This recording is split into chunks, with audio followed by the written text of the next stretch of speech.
We going from unlearning to evolving, and we're going to talk about how old ways of thinking and old habits keep men from growing. The first thing I want to talk about is emotions. We as men have been taught to suppress our emotions, and in reality, suppressing our emotions isn't strength, it's literally suppression. It's a hindrance. Society teaches us that we should always be tough all the time, and expressing emotions as a man is a sign of weakness.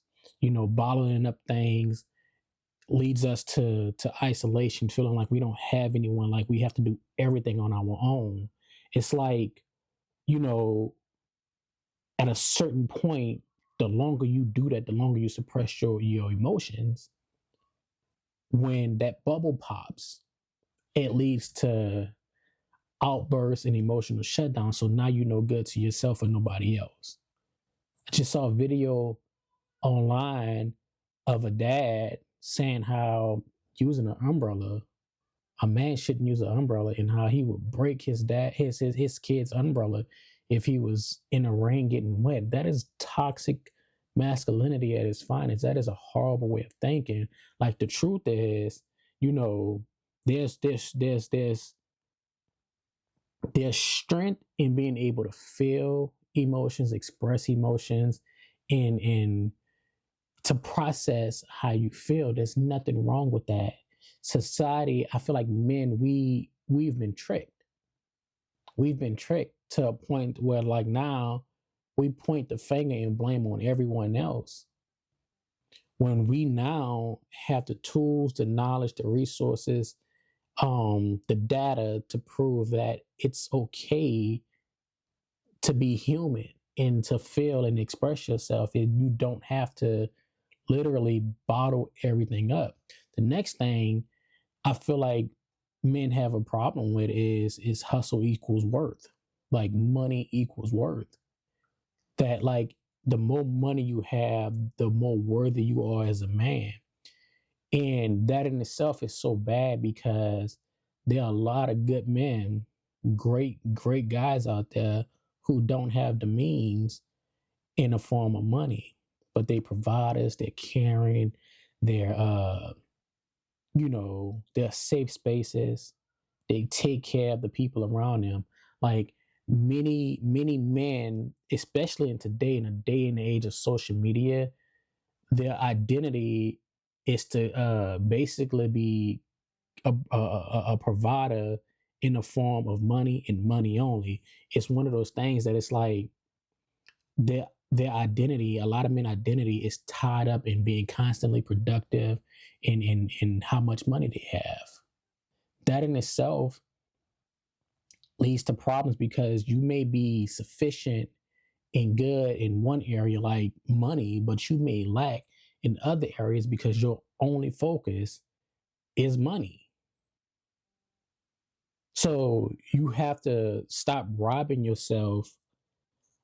You have to stop robbing yourself. You know what I mean? Because, like, when you get to a point to where all you focused on is money, grinding, hustling, and stuff like that, it's like burnout, always being tired, not being available becomes a badge of honor. It becomes a badge of honor, and it ends up ruining your relationships, whether that's platonic, romantic, family. You know what I mean? Like, you have to get out of that mindset of hustle culture and always being on the go. And I know in today's society, like, you have to have money to live, especially how tight things are. But make sure that, like, rest, hobbies, and just like playing around, goofing around are also a part of your life, because those things too are meaningful. You don't have to be on a go doing something all the time. Every hobby doesn't have to be turned into a money grab. Sometimes you can do something just for the joy of it. That's why I love those guys who love to take care of their yard, their lawn, because, like, there's no prize in that. They do it for the love of it. It's a hobby. They get up, they raking off the dew off the grass in the morning, making sure lines are perfect, make sure there's no dead spots. If they are, they digging around that spot, replacing it with some fresh grass or whatever. Like those guys, in my opinion, I feel like have won in life because they have a hobby that they don't necessarily have to monetize. Now, granted, some of them do have social media, which is great. But at the end of the day, they're going to take care of that grass, whether they record or not. Because they're doing it for the love of it. You hear me? So, like, just remember that hustle culture is toxic. And the amount of money you have it doesn't define your worth because there are a lot of people with a lot of money who are horrible people. And we know a few.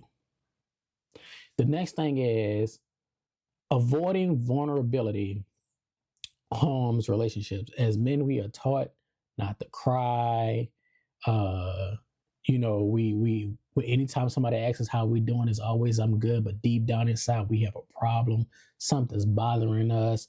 Something didn't set us off, but we're told to like just deal with it. You know what I mean? So like we don't even be vulnerable with the people we're romantically involved with, and that's a problem in itself because if you can't be vulnerable to the woman or man that you lay down with every night and open up to them and tell them how you feel and what's going on, what's bothering you, what scares you. If you can't be vulnerable and open up to them, you have a serious problem. Vulnerability is a skill, and like it's one of the most important parts of intimacy. A lot of times when we think intimacy, we think physical touch and things like that. But nah, like being vulnerable with your partner is the ultimate form of intimacy. Even like with friends and stuff like that, like when you can't be vulnerable, you disconnect from reality. You disconnect from the people around you, like friends, family, and sometimes even your kids. And the thing is, those people around us don't deserve that because they crave honest emotions and and feelings from us, but we can't give that to them because we can't give it to ourselves, and that's a problem in itself. So you got to get rid of that. Like, you know what I'm saying? You got to be honest with yourself and tell yourself that it's okay to be vulnerable. The next thing, and I think this is gonna be the final thing I want to talk about, is that leadership. When it comes to family, friends, work, whatever it is, dominance doesn't equal leadership. It isn't. It's not even remotely the same, because what oftentimes happen is when you're in a position of leadership, you have to have a certain level of respect. You have to give a certain level of respect. But with dominance, it's all about control, intimidation, emotionally shutting down and things like that. You can't be a leader and have those traits. A good leader listens, learns, adjusts, takes criticism, takes feedback. You hear me? If you only are listening to yourself, you don't want to take no feedback from nobody. You use intimidation tactics to get people to do what you want, or to feel how you want to feel, then by all means you're not a leader. You have to get rid of that mindset. True leadership comes with being able to take feedback. Healthy masculinity centers empathy. And as we know right now, with the leadership in this country, they have a problem with empathy. Not only does it centers empathy, but also respect, collaboration. That goes back to taking feedback and taking constructive criticism. You hear me? Like you can't be a leader and not have empathy. You can't be a leader and use intimidation and control as your way of leading, because it's not leadership, it's dominance. And that's one of the quickest ways to get people to like not want to deal with you on any level, personal, work related, anything like that. And then lastly, you have to keep in mind that leadership is about building other people up, not tearing them down, not putting them down, not uh, you know, trying to make them feel less than, make them feel not worthy because of maybe their position. Maybe they fall short some areas in life, because we all do. So remember that, like, we got to get rid of this old way of thinking when it comes to men.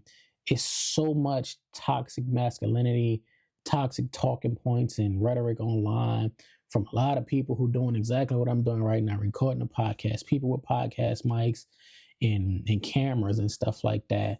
So my hope with this video is to provide balance and try to tilt and tip that scale to a more healthy side for men, versus like the toxic way that we've been taught, or the toxic stuff that's constantly still being pushed to this day. Because I'm sure we all can get online and pull up several videos of men telling other men that, like, you shouldn't cry, you should be tough all the time, and all of that crap. Like, come on, man. Like, it's 2025. That's for losers. We practice healthy boundaries and healthy love, consent, you know what I mean, and true empathy and leadership over here. So we have to get away from this old way of thinking. And that I stand on that. So I appreciate you for tuning in to another episode of A Quick Little Word Podcast. It's your boy Chris Wright. I love you. I thank you for checking in. Be sure to like, comment, share, subscribe.